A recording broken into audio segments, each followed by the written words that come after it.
Okay, so over the weekend I got a chance to fly my Diablo 40-inch wingspan plane that I configured for FPV, longer range FPV, with the Dragon Link and the flight stabilizer and the OSD and all that good stuff. Now, this plane was awesome for what I originally built it for, which was the tree dodging, fast, low flying, that kind of thing. I extended the tail boom with carbon fiber rods, and I actually increased the length about an inch and a half to 2 inches further back from the wing surface. Loaded it down with all my FPV gear, and then by the time I got the CG right, the plane was just really too heavy to fly. So basically this video is going to be the equivalent of the walk of shame. I'm big enough to admit when I've had a failure, and this was a failure. So it did not work out for my long range FPV, so I'm going to convert it back to what it was originally intended for. I had a lot of fun with it, and I'll continue to do so. I'm probably going to go ahead and move the tail back in just a little bit, but really the 40-inch wingspan is just, I think this is just not enough wing area for what I needed it to do. So, that being said,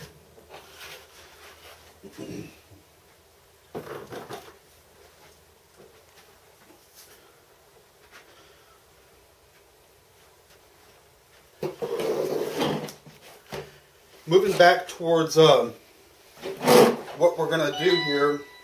Moving back towards what we're going to do here for long range, I've gone ahead and installed my Dragon Link in my 52-inch Zagnuts wing. I've loved this wing since the day I made it. This is the third wing that I've made.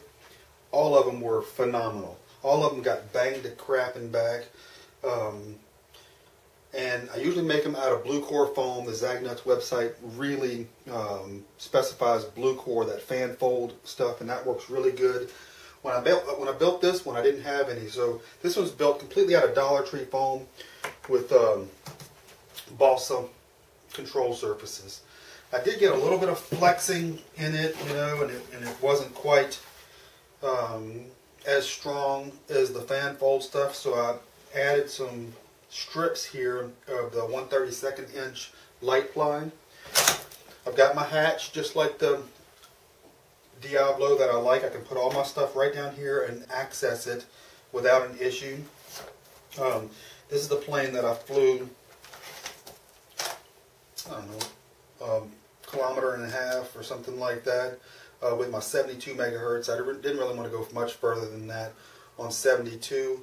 So I got the Dragon Link in here, and so that's what's going to be next. The only problem I have with this plane is fitting all my gear. And my camera on the nose, I don't have a whole lot of room for batteries.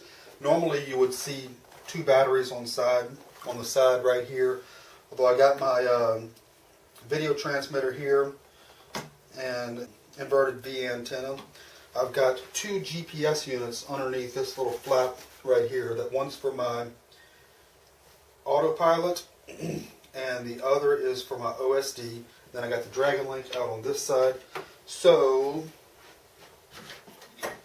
I built this little pod that goes underneath, and it basically just rubber bands on, and that basically gives me a perfect place to put my battery and a nice little place to hand launch from, and that's worked out well.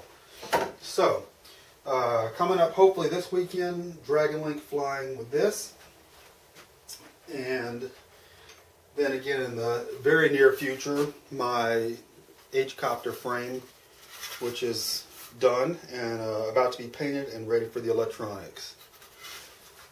So with that, I want to apologize for the failure of the Diablo plane. I know a lot of people had a lot of interest in it. It is a great plane for lightweight FPV, and I have a 5.8 gigahertz video system that I just pop on there and do my flying. It sends the video directly to my Fat Shark goggles.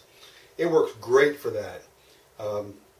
For longer range, heavier, not so much. So back to the drawing board. We're going here, and I got another build coming up that is going to be really cool, that I'm super excited about. It's not going to be a scratch built. It's a commercial plane coming in this week. I'll post a little video when I get it, and we're going to have fun with that one. Anyway, thanks for watching, and take care. Bye.